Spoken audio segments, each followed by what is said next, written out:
Good evening guys, welcome to study with Sunita channel में। एक बार फिर से आपका स्वागत है स्टडी विद सुनीता चैनल में। गाइस, आज मैं आपको जो क्रिया पढ़ाने जा रही हूँ, जो यूपी टेट सी टेट की क्लास में आपको मैं क्रिया का पार्ट 1 पढ़ा चुकी हूँ।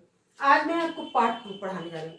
पार्ट 1 में मैंने आप क्रिया की मूल चीजें में से मैंने पढ़ाई थी।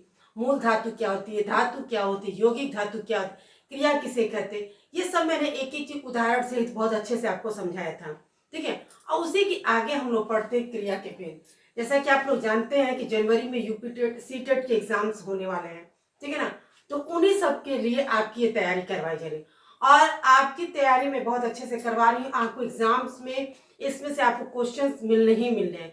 जैसा कि हर क्लास के बाद मैं आपको प्रैक्टिस सेट 10-12 या क्वेश्चन जो करवाती हूँ, उसमें एक मैं ज्यादा तो नहीं लेकर आती हूँ, लेकिन एक ही दो क्वेश्चन आपको मिलेंगे तो मिलेंगे ही, क्योंकि 10 क्वेश्चन में 2 मिल जाना बहुत अच्छी बात है। ठीक है, जैसा कि और दूसरा बात ये भी है कि जो 10-12 क्वेश्चन आपके जो रहते हैं वो बहुत सेलेक्टेड क्वेश्चन रहते हैं। ठीक है, तो आप वीडियो को पूरा देखिए, पूरा पढ़िए, आपको जो बहुत बहुत फायदेमंद होगा। ठीक है, चलिए स्टार्ट करते हैं। हम लोग पढ़ते हैं क्रिया के भेद। ठीक है, तो आपने अभी तक मूल धातु, धातु, क्रिया ये सब पढ़ा।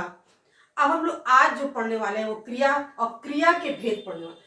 क्रिया नहीं, क्रिया तो आपको पता ही है कि क्रिया क्या होता है, काम करने को, होने को क्या कहते हैं, क्रिया कहते हैं। अब जो क्रिया के भेद पढ़ते हैं तो क्रिया के 2 भेद होते हैं। ठीक है, कौन कौन से? सकर्मक क्रिया और अकर्मक क्रिया। कौन कौन से होते हैं? सकर्मक क्रिया और अकर्मक क्रिया। तो हम समझते हैं कि सकर्मक क्रिया क्या होती है, ठीक है, और अकर्मक क्रिया क्या होती है, क्योंकि ये जानना बहुत जरूरी है कि सकर्मक और अकर्मक होता क्या है। ठीक है ना, अगर क्रिया के 2 भेद हैं तो उन 2 भेद में सकर्मक क्रिया और अकर्मक क्रिया होती क्या है, इसका क्रिया में क्या रोल है। ठीक है, तो बहुत बड़ा रोल है। ठीक है, बहुत बड़ा रोल है। और जब जाहिर सी बात है, बिना सकर्मक अकर्मक क्रिया का कोई मतलब नहीं है। तो हम लोग ये समझते हैं कि सकर्मक क्रिया होती क्या। सकर्मक क्रिया का मतलब कि जिस वाक्य में, ठीक है ना, जिस वाक्य में आपका कर्म हो, ठीक है ना, तो या कर्म होने की संभावना हो, तो हम क्या, वहां पे सकर्मक क्रिया होती है। अब आप ये सोचिएगा कर्म क्या होता है, तो वाक्य में जब भी आप क्या से प्रश्न करिए, उस क्रिया से आप प्रश्न क्या से करिएगा या किसे से करिएगा, जो उत्तर मिलता वही कर्म होता है। अगर उत्तर मिलता है तो सकर्मक क्रिया, नहीं उत्तर मिलता है तो अकर्मक क्रिया। ठीक है, तो हम लोग पढ़ रहे हैं सकर्मक क्रिया। ठीक है, तो देखिए, जिस क्रिया के कर्म हो या कर्म रहने की संभावना हो, मतलब या तो उस वाक्य में कर्म हो या उसकी होने की संभावना, उसे हम क्या कहते हैं, सकर्मक क्रिया। जैसे खाना पीना, सोना, बैठना, उठ, ये सब क्या है, क्रिया है। ये आप जानते हैं कि ये क्रिया है।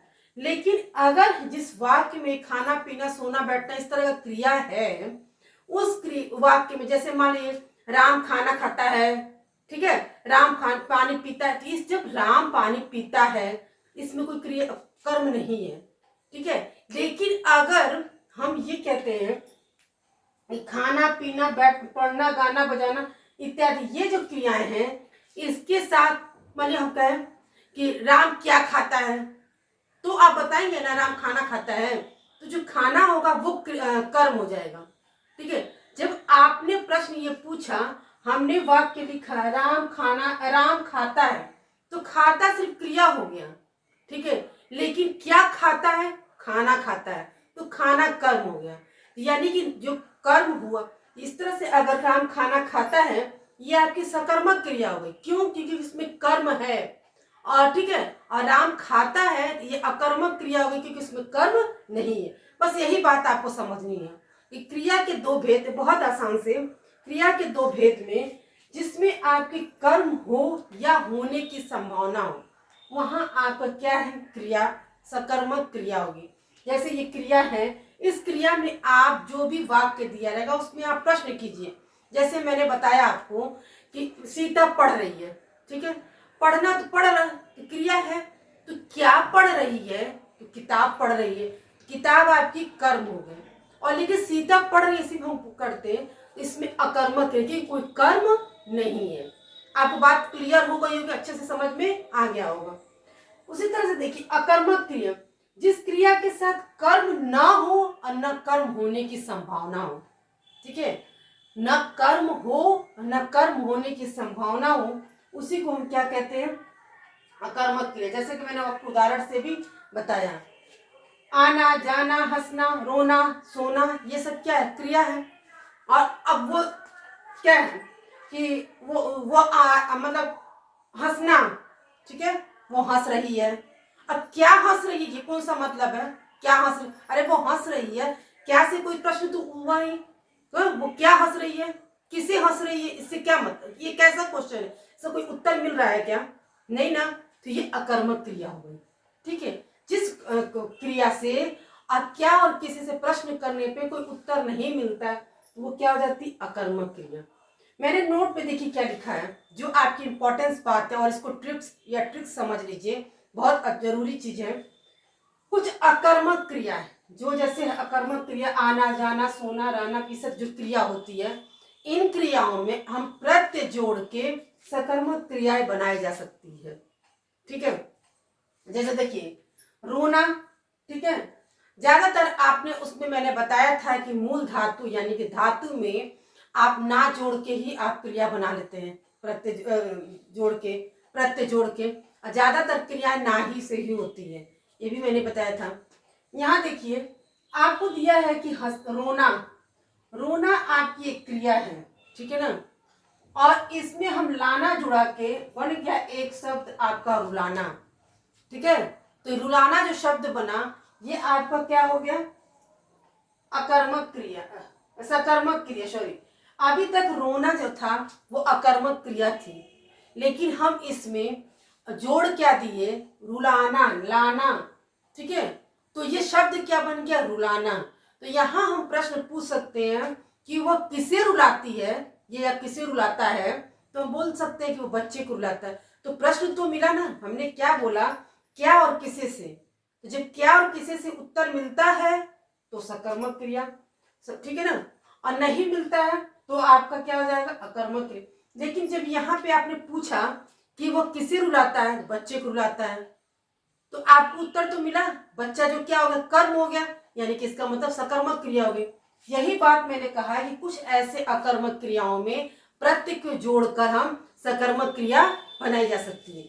जैसे कि मैंने यहाँ आपको उदाहरण से बताया, रोना एक क्रिया है, ठीक है ना, रोना सोना ये सब आपकी क्या है, क्रिया है। क्या रोता है, ये क्या मतलब है, प्रश्न उत्तर मिलता है नहीं, किसे रोता है, नहीं मिलता है। इसे में हम लाना प्रत्यय जोड़ के और शब्द जो बनता है रुलाना, तो इससे क्या बन गया, सकर्मक है, किसे रुलाता है, बच्चे को रुलाता है। उसी तरह हंसना, ठीक है ना, हंसना क्रिया है, किसे हंसता, क्या हंसता, क्या मतलब है, सब कोई उत्तर मिलता है क्या, ठीक है।